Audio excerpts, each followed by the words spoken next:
go to play with the kids and I would have to stop and race to the toilet and then go to the toilet and not a lot would come out, and then go back, play with the kids again, and then need to go to the toilet again. And every time I went, it didn't feel like I actually emptied my bladder properly. So I would constantly be going back and forth, and I'd go for a run with friends and they could run the whole length of the beach and I'd have to go 100 metres and stop because I felt like I was going to wet myself.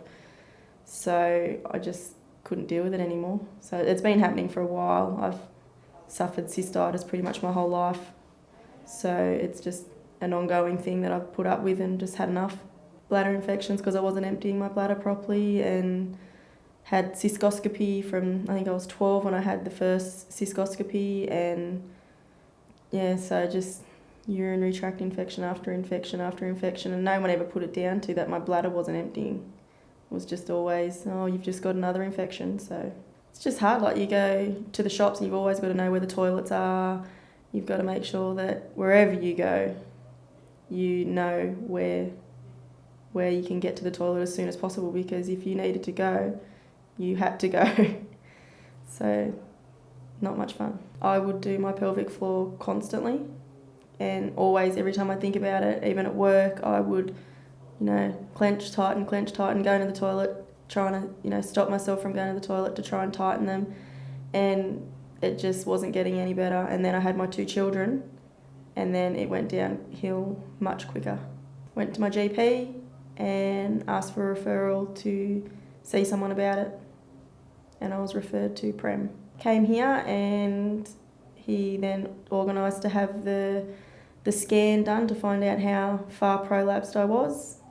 Got in fairly quickly and then had that scan done, and within, I think it was 5 weeks, I was having my operation.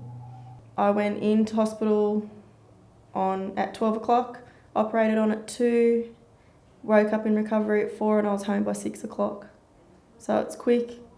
I had 2 weeks off work and I was back to work after the 2 weeks.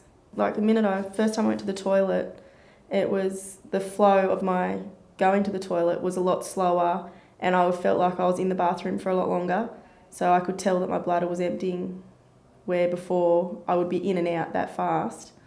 And that's probably the main thing that I noticed straight away, was how different the flow was. My husband would notice that I was in the toilet a lot less through the day, so I wasn't going to the toilet as much, but over night time, if I had to go to the toilet, I was in there a lot longer. But yeah, he's noticed a big change in me, that I'm a lot more happier. I'm a lot fitter now because I can actually get out there and run and exercise, which then makes me feel healthier and happier, and he's really noticed the change, definitely. I would do it again in a heartbeat, and my mum looks like she might have to have the operation, and I've told her definitely. I'm a hairdresser and I work with a lot of women, and I've had a few women ask me how it is, and I tell them, do not hesitate, go and have it done straight away, because for the little amount of time you're out of action, the quality of life is so much better. So much better.